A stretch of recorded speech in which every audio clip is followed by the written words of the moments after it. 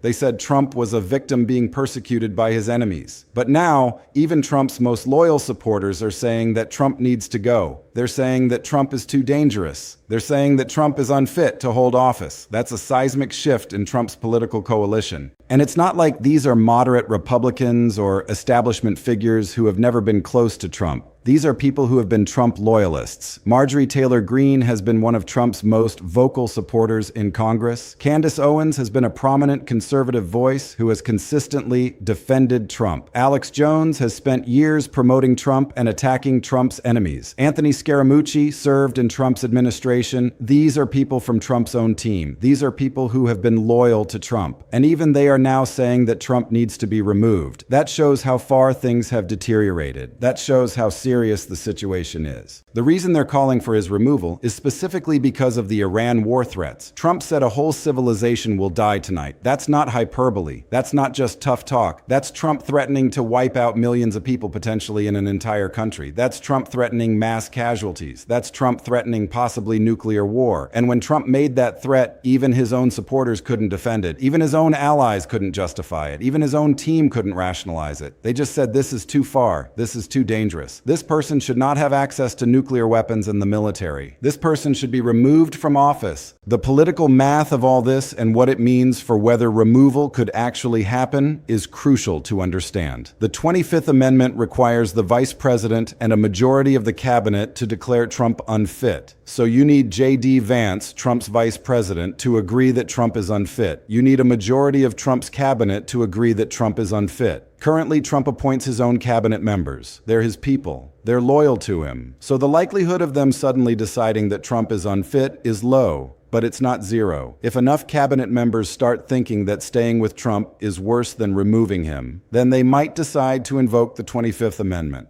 That calculation could shift if the situation gets worse, if the Iran war escalates dramatically, if there are massive casualties, if Trump's behavior becomes even more erratic, if Trump makes even more extreme threats, then cabinet members might decide that they have to act. They might decide that keeping Trump in office is too dangerous. They might decide that they have a constitutional obligation to remove him if he's unfit. And once one or two cabinet members start seriously considering the 25th Amendment, others might follow. It could become a cascade where multiple cabinet members decide that Trump needs to go. Now let's talk about the impeachment angle, because that's another way Trump could be removed. The House would need to pass articles of impeachment. The Senate would need to convict by a 2/3 vote. Republicans control both chambers, so impeachment and conviction is even less likely than the 25th Amendment. But it's not impossible. If Trump's situation continues to deteriorate, if his approval continues to fall, if his behavior becomes even more erratic, then Republicans might decide that they have to impeach him just to save the party. Republicans might decide that removing Trump is the only way to prevent a catastrophic electoral disaster. Republicans might decide that they need to cut their losses and remove Trump before he drags the entire party down.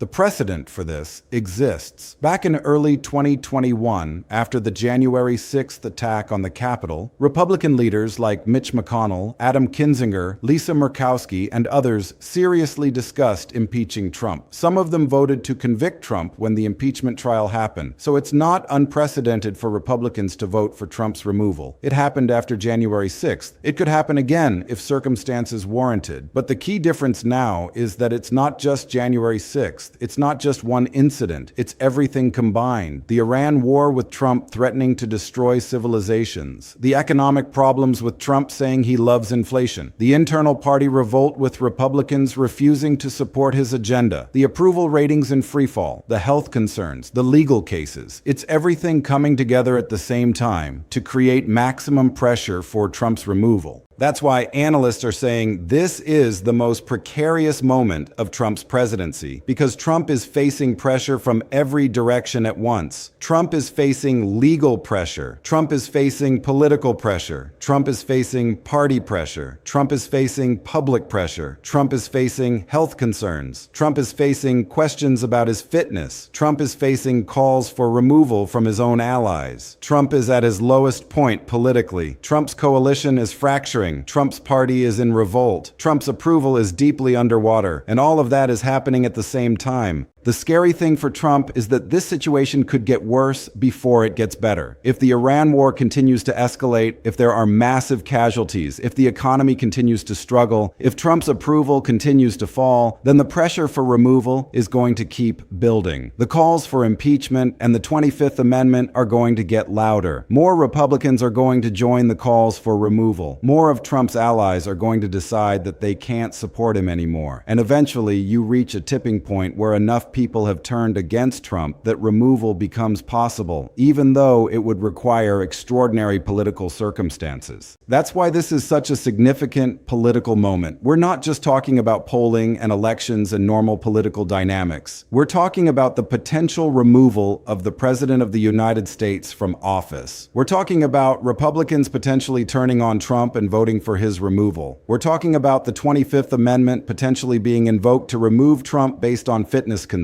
We're talking about constitutional crisis territory, and we're getting closer to that territory because of everything that's happening right now. The bottom line is that Trump is genuinely vulnerable right now in ways he hasn't been before. Trump's political position is genuinely precarious, and removal, while still unlikely, is no longer impossible. If the situation continues to deteriorate, if the pressure continues to build, if more Republicans turn against him, then removal could actually happen. And that possibility is what makes this such a significant moment in American political history. The fundamental shift in Trump's political coalition is the most significant development. For years, Trump's base has been his shield. No matter what he did, they defended him. No matter what he said, they supported him. No matter what investigations came up, they attacked the investigators. But now that shield is cracking. Now even Trump's most loyal supporters are saying that he needs to go. That's a development that changes the entire political calculation, because it means that the 25th Amendment and impeachment are no longer just theoretical tools that Democrats talk about. They're now tools that Trump's own allies are discussing. Iran threats, economic collapse, party revolt, legal hell, and his own allies turning. Trump faces a perfect storm. Approval down 20 points. Even loyalists say this is too far. For the first time, removal isn't fantasy. It's a conversation happening inside his own tent. The walls are closing,